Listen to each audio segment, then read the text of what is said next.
12 minutos del día de hoy se inician comparecencias en la Asamblea Nacional ante la Comisión de Desarrollo Económico para discutir sobre la ley orgánica para enfrentar el conflicto armado interno, la crisis social y económica que propone subir del 12 al 15% la tarifa del impuesto al valor agregado, mientras se barajan también otras salidas en la propia Asamblea Nacional.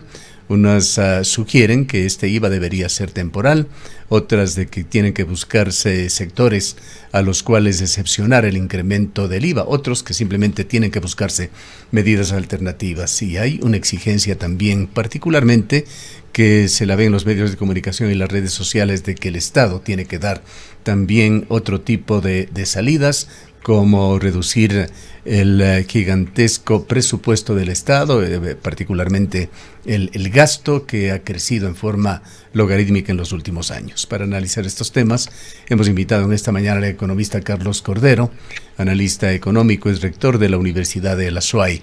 Al tiempo de darle la bienvenida, economista Cordero, quisiéramos conocer su punto de vista sobre estos decretos económicos urgentes que vienen discutiéndose en la Asamblea. Buenos días, gracias por la invitación. Sí, yo creo que para un poco tomando las palabras iniciales de ustedes cuando hicieron la presentación al tema, el crecimiento que ha tenido el gasto público o la participación del Estado en la actividad económica del país ha sido, ustedes señalaban, casi potencialmente ha crecido. Pero es importante también complementar ese amplio crecimiento que ha tenido el sector público en la economía, en qué o cómo ha estado sustentado, cómo ha estado financiado. Y ahí es importante señalar que una buena parte del financiamiento, de esa mayor participación del sector público en la economía, que este momento alcanza alrededor del 40%, si tomamos como referencia el Producto Interno Bruto, o sea, un 40% del Producto Interno Bruto puede explicarse por la participación del Estado en la economía. Pero esa participación se ha dado fundamentalmente financiada, una parte importante obviamente por el crecimiento de las recaudaciones tributarias, pero también una parte importante se dio permanentemente desde el 2008-2009 con endeudamiento. Entonces, lo que estamos viviendo este rato es una gran participación del sector público, un sector público bastante grande dentro de la actividad económica, pero que ese crecimiento está arrastrando consigo, o arrastró consigo, un gran endeudamiento, que es lo que en este momento tenemos en el país. Ese contexto un poco nos sirve para entender cuál es la situación actual, porque obviamente los problemas que estamos enfrentando en este momento vienen por los dos lados. Cómo financiar ese tamaño de Estado o ese gasto público grande que tiene el país, y cómo pagar la deuda que se ha venido acumulando desde que empezó a crecer la participación del sector público. Entonces, una puntualización allí, la deuda externa de Ecuador, según algunos analistas, ha superado ya los 80.000 millones de dólares. ¿Es eso correcto? No, la deuda total del país, si se consideran los atrasos, deberá estar bordeando tal vez los 65.000 millones. La deuda externa debe estar por alrededor de los 40.000 millones. Entonces, básicamente por ahí va el tema. La deuda externa creció grandemente en los últimos años porque en los años del presidente Correa básicamente se financió con deuda interna, no con deuda externa. La deuda externa crece considerablemente, sobre todo cuando regresan los acuerdos con el Fondo Monetario y cuando se puede emitir bonos en el mercado financiero internacional. Pero claro, este es un poco el panorama general de la situación del país, y en este momento el país lo que está abocado es a cómo seguir gastando, cómo financiar ese presupuesto importante dentro de la actividad económica, dentro del cual obviamente también ha crecido la magnitud los compromisos de pago, tanto de intereses como de capital, que tiene que hacerse por esa deuda acumulada a lo largo de los últimos 12, 15 años.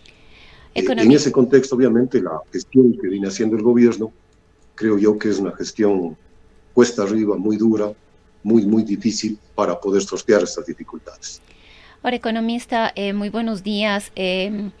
¿Cómo ve usted esta propuesta de incrementar el impuesto al valor agregado del 12 al 15%? Hay diversas opiniones al respecto, quienes consideran que todos debemos poner el hombro, que es la única salida prácticamente, porque es una recaudación prácticamente inmediata frente a las necesidades urgentes que tiene el país, y si estos recursos deberían ir únicamente a financiar el conflicto armado, se habla de 1.020 millones de dólares según el Ministerio de Economía y Finanzas, o estos recursos deberían también, como ha dicho el propio ministro, muy probablemente a apoyar otras deudas que tiene, como los atrasos, por ejemplo, con la seguridad social o con los gobiernos autónomos descentralizados, o cuáles podrían ser las alternativas al incremento del IVA, que indiscutiblemente va quizás a empobrecer o reducir de manera importante la capacidad adquisitiva de un importante porcentaje de la población. Se habla, por un lado,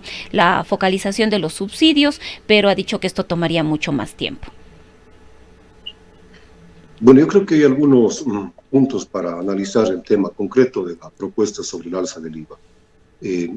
Entender cuál es realmente la intención que se tiene o qué es lo que espera el gobierno o qué es lo que va a hacer el gobierno con el incremento de... Creo yo que ahí hay una confusión en cuanto incluso a la forma de comunicar o en la forma de presentar el proyecto por parte del presidente como proyecto económico urgente a la Asamblea. Porque claro, si es que fuera un proyecto que está destinado específicamente a cubrir las necesidades fiscales adicionales que derivan o que demanda esta guerra contra el narcotráfico, como se ha llamado, lo que tenía que haberse hecho es presentarle un proyecto que podía considerarse obviamente también el incremento del IVA, en mi criterio, pero un proyecto que tenga ese propósito específico. Lamentablemente, el proyecto tal como está presentado, aparece como que fue utilizado el esquema, el problema actual que estamos viviendo y las necesidades fiscales actuales para incrementar el IVA de manera general. Es decir, no es un proyecto que está presentado con el propósito exclusivo de enfrentar el problema actual que estamos viviendo. En ese sentido, bueno, más allá de que a lo mejor si es que se pensaba con un proyecto de recaudación emergente, ocasional, para financiar el problema actual, sí podría haber algunas alternativas adicionales al IVA. El IVA podía ser utilizado, puede ser utilizado con ese propósito, pero también puede haber contribuciones especiales, específicas para esas situaciones. El Ecuador ha enfrentado a lo largo de su historia y en la historia reciente algunos eventos de este carácter, de esta naturaleza, o de carácter bélico, y por ejemplo, seguramente nos acordamos algunos, cómo se financió las guerras con el Perú, tanto la de Paquicha como la del Cenepa, en donde se pedían contribuciones especiales a todos los ciudadanos.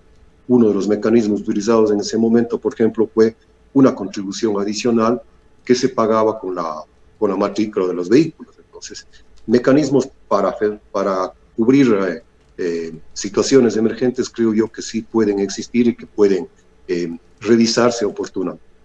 Pero el tema que le veo yo es que la propuesta del alza de IVA, si bien está marcada o planteada en este momento, no tiene exclusivamente esa intención, sino tiene la intención de solucionar este gran hueco fiscal. Un aprovechamiento coyuntural, más bien. Puede verse como aprovechamiento coyuntural o yo le diría más bien como una mala forma de comunicación del gobierno de qué es lo que está queriendo hacer. ¿Sí? Entonces, algo importante que le agradecería, y perdone que le interrumpa nuevamente, que le agradecería nos explique esa etiqueta que se le pone al IVA de ser un impuesto regresivo. Hay analistas económicos de diversas tendencias, como Alberto Acosta Burneo, por ponerlo en una orilla, o Marco Flores, por ponerlo en la otra, que coinciden en esto de que es un impuesto regresivo que además va a ralentizar aún más a la economía ecuatoriana y va a afectar a los sectores vulnerables. Explíquenos un poquito sobre este tema de la calidad de impuesto regresivo del IVA y los efectos sobre los sectores más vulnerables. Bueno, ahí habría que revisar con mayor detalle los efectos para que sea un impuesto regresivo. El efecto que tendría sobre la actividad económica tendría que producir un retroceso en vez de mantener el crecimiento o mantener la actividad económica. hay ciertas controversias respecto de ese punto. No creo que sea totalmente regresivo el IVA. Es un impuesto de inmediata recaudación que afecta a cierto tipo de productos. O sea, hay ciertos productos, sobre todo aquellos que están vinculados con la canasta básica familiar, que no tienen impuesto IVA, o sea, no tienen por qué pagar ahora ni el 12, ni tendrán por qué pagar en su momento si es que se aprueba el 15%. O sea, tampoco es que el IVA afecta indiscriminadamente a todos por igual y por lo tanto castiga más a los de bajos ingresos que a los de altos ingresos. No hay esa relación tan directa, digamos así. Hay un buen grupo de productos, sobre todo los de primera necesidad, que no tienen gravación del IVA, por lo tanto ellos no se verían afectados. Ahora, es indudable que es un impuesto de recaudación inmediata, es un impuesto indirecto, más que regresivo, o sea, es indirecto porque todos pagan por igual independientemente de los ingresos, y en ese sentido puede ser un impuesto que no está cumpliendo el propósito de que paguen quienes más tienen. Eso en cuanto al tema. Allí hay un detalle, economista Cordero, que los sectores productivos, que son el sector más fuerte de la economía, pagan el IVA, pero también recuperan el IVA. Lo que no sucede con el ciudadano de a pie, el que tiene que consumir, comprar artículos de consumo diario. De hecho, alimentos y otras ramas están excepcionados, pero todos los sectores de la sociedad tienen necesidades y hay sectores que pagan IVA, pero básicamente o esencialmente no lo recuperan.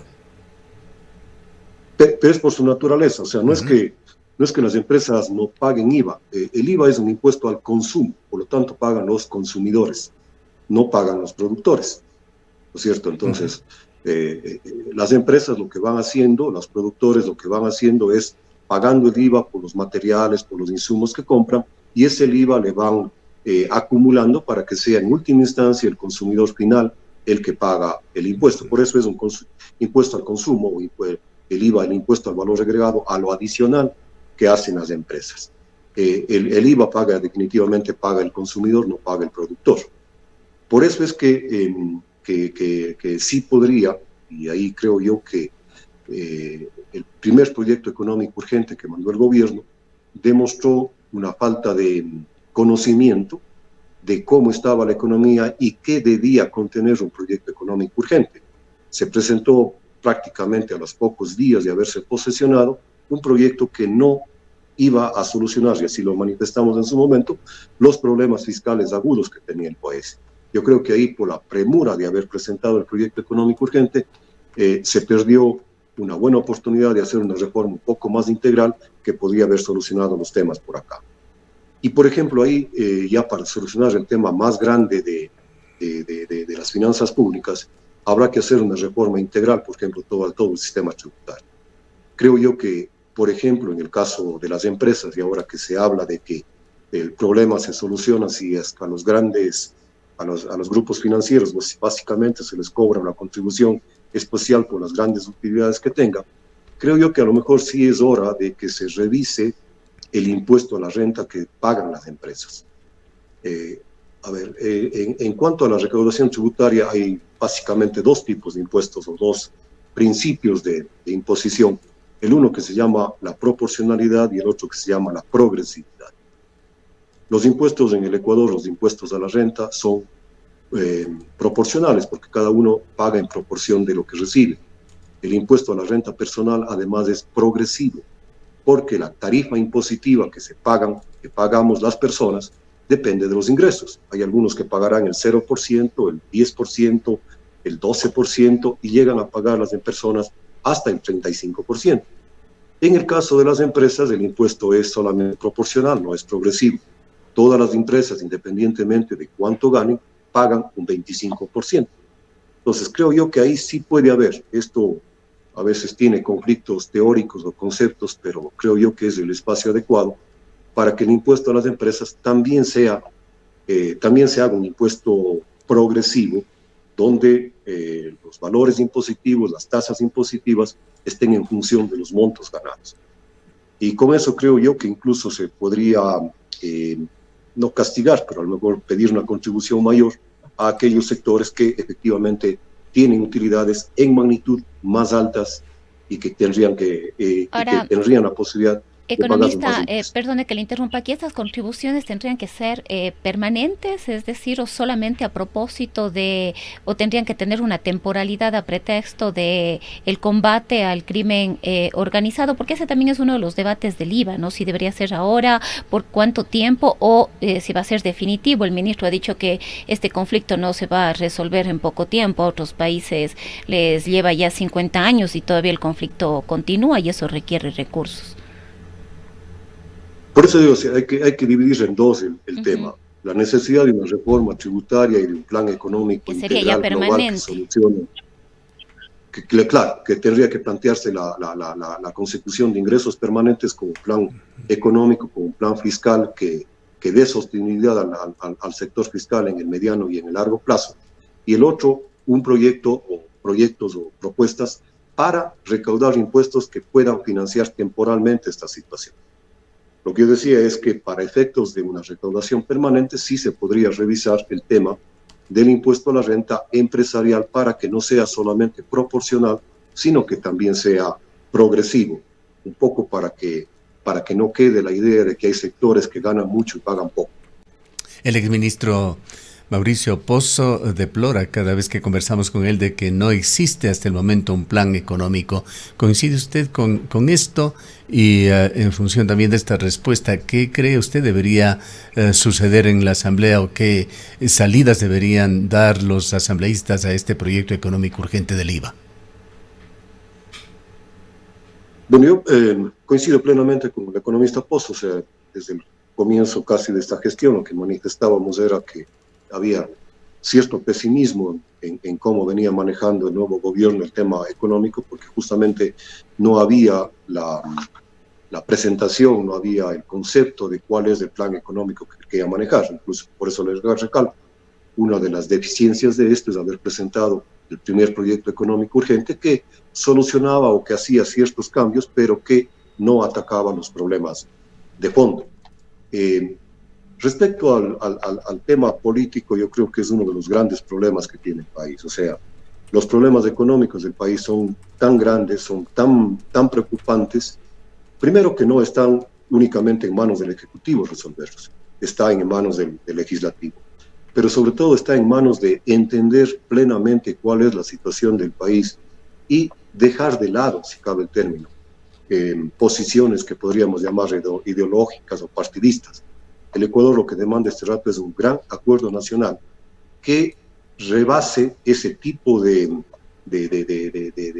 parcelas políticas que lamentablemente existen, porque creo yo que los problemas que tenemos en este momento en el país no se resuelven con una o con otra corriente ideológica. O sea, no estamos en este momento en el Ecuador, no es en la situación económica del país como para intentar experimentar con modelos ideológicos o políticos de cualquier naturaleza. Hay que tener un gran acuerdo nacional que solucione los problemas que tenemos. Y esos problemas, creo yo, no se solucionan con un modelo político, ideológico, sino con algo mucho más concreto y pragmático que apunte a la realidad y a la causa de los problemas que tenemos. Quizá para finalizar, economista Cordero, ¿cómo ve usted estos temas relacionados con el presupuesto del Estado? Se ha dicho que este presupuesto va a tener un déficit muy similar, si no mayor, que el del año anterior. Y por otra parte, esa enorme deuda de gasto corriente que tiene el Estado, que se dice supera ya los 4.000 millones de dólares. Claro, por eso es que las urgencias parece ser del gobierno en el tema IVA, por ejemplo, es justamente pensando, entre otros temas, en cómo solventar y cómo lograr estructurar el presupuesto para el 2024. No nos olvidemos que el presupuesto para el 2024 tiene que ser presentado por el gobierno para la discusión en la Asamblea a fines del mes de febrero. Es un presupuesto que estará vigente en lo que resta del 24 y estará vigente hasta los primeros meses del año 25, hasta que el nuevo gobierno que se posicione en marzo haga el nuevo presupuesto. Seguramente ahora que están elaborando el presupuesto cayeron en cuenta de que existe una deficiencia tremenda para seguir financiando el gasto que tiene el Estado, un gasto que creció significativamente en el último año no se hicieron ningún tipo de ajustes, de correcciones, no se logró mantener adecuadamente los niveles de gasto, sino que hubo un crecimiento importante. Tampoco hubo nada conveniente para garantizar una mejora en los ingresos de todos los petroleros. Entonces, este momento está abocándose a una situación bastante compleja. De acuerdo con las cifras que ha manifestado el mismo gobierno, las necesidades de financiamiento para el año 2024 deben estar bordeando cerca de los 10.000 millones de dólares. Es decir, estamos hablando, en términos más o menos generales, un déficit de 10.000 millones. Las necesidades de financiamiento irían por ese orden, para igualarse con los atrasos, para pagar la deuda externa, para pagar el presupuesto general del año 24. Esas son las necesidades. Entonces, es más o menos el presupuesto en términos generales ha de estar al orden de los 35.000 millones de dólares, y si hay un hueco de 10.000, quiere decir que más o menos la tercera parte del presupuesto no estaría financiada. Entonces, esto sugeriría de que sin una acción positiva, una ayuda para ser más claro de los organismos multilaterales, difícilmente saldrá Ecuador avante en este 2024 en su economía. Indudablemente, porque recurrir a endeudamiento privado prácticamente es imposible por la situación de riesgo país que tiene el país, por la situación de confianza de los inversionistas que tienen en el país, y obviamente para poder acceder a financiamiento de cualquier tipo, privado o de multilaterales, sobre todo de multilaterales, tiene que haber un programa económico coherente que el multilateral o el prestamista diga, bueno, si usted hace esto, tengo la garantía, digamos así, de que lo que le presto va a ser devuelto. Caso contrario, no lo voy a prestar, ¿no es cierto? Entonces, el ajuste o las mejoras que tendrán que hacerse en el tema económico son de bastante magnitud, que, insisto, demandan no solamente el concurso del Ejecutivo, sino básicamente del Ejecutivo y en general del país, porque no vamos a salir de esta si no tenemos un gran acuerdo nacional que nos permita solventar los problemas. Bien. Le agradecemos mucho por habernos acompañado. Gracias. Declaraciones del economista Carlos Cordero, analista económico. Son las 8:34 minutos.